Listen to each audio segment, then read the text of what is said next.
Hello, people of the internet, and welcome to this third, yes, it's the third episode in this Let's Make Fun of the Bible series, by which I mean, let's go through the Bible and make some observations, and be respectful, and yet point out that sometimes God is a bit of a fuck-up. So let's see, we're on chapter 3 of Genesis, so let's see, it's called The Fall. Oh, can't wait, isn't that like some sort of Danish cop show? The Fall. Okay, let's see. Now, the serpent was more crafty than any other beast of the field that the Lord God had made. He said to the woman, "Did God actually say, 'You shall not eat of any tree in the garden?' And the woman said to the serpent, 'We may eat of the fruit of the trees in the garden, but God said, You shall not eat the fruit of the tree that is in the midst of the garden, neither shall you touch it lest you die.' But the serpent said to the woman, 'You will not surely die, for God knows that when you eat of it, your eyes will be opened, and you will be like God, knowing good and evil.'" So I think Eve's big mistake here is listening to a fucking snake, because apparently snakes can talk. What? Yeah. This is probably not a good sign, yeah. So when the woman saw that the tree was good for food, and it was the delight to the eyes, and that the tree was to be desired to make one wise, she took of its fruit and ate. And she also gave some to her husband who was with her, and he ate.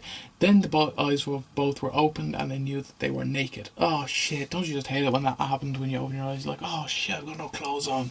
And they sewed fig leaves together and made themselves loincloths. So apparently Eve still went around with her chesticles out, and they heard the sound of the Lord God walking in the garden in the cool of the day, and a man and his wife hid themselves from the presence of the Lord God among the trees of the garden. I like the idea that just kind of God wanders around, you know, he's not some sort of spiritual everywhere type guy. He can walk around the garden if he wants, and apparently they went and hid in the bushes from God, because, you know, apparently God's one weakness is bushes. But the Lord God called to the man and said to him, "Where are you?" So yeah, apparently God isn't as omniscient as he would have us believe, because yeah, and he said, "I heard the sound of you in the garden. I was afraid because I was naked and I hid myself." He said, "Who told you that you were naked? Have you eaten of the tree which I commanded you not to eat?" And at this point I like to think God went, "Why did I put that fucking tree there?" And the man said, "The woman whom you gave to be with me, she gave me the fruit of the tree and I ate." Then the Lord God said to the woman, "What is this that you have done?" The woman said, "The serpent deceived me and I ate." The Lord God said to the serpent, "Because you have done this, cursed are you above all livestock, above all beasts of the field. On your belly you shall go, and dust you shall eat all the days of your life. I will put enmity between you and the woman, between your offspring and her offspring. He shall bruise your head, and you shall bruise his heel." To the woman he said, "I will surely multiply your pain in childbearing." Bit of a dick move there, God. "In pain you shall bring forth children."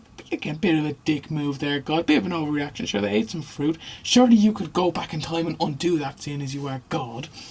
"Your desire shall be for your husband, and he shall rule over you." Now, God, that's not very women's living now, is it, God? You know, you don't want to get on the wrong side of God. He can turn things shit for you. I'm starting to see this now. And Adam said, "Because you have listened to the voice of your wife and have eaten of the tree which I commanded you, you shall not eat of it." Come on, dude. I thought we were bros.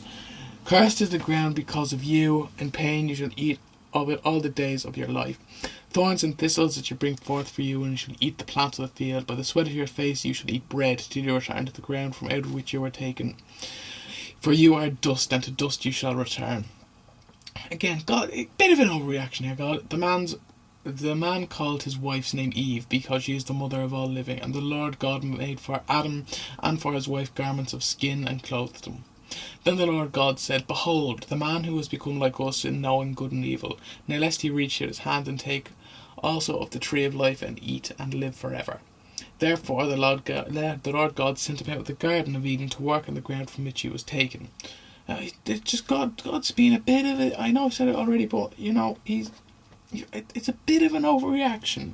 You know, I thought God was all about forgiveness and shit, but then he drove out the man in the east of the Garden of Eden. He placed a cherubim and a flaming sword. Oh shit, this is awesome.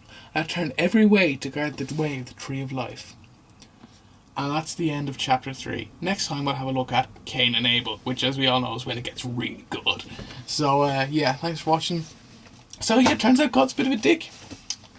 bit of an overreactor, bit of a drama queen, you know.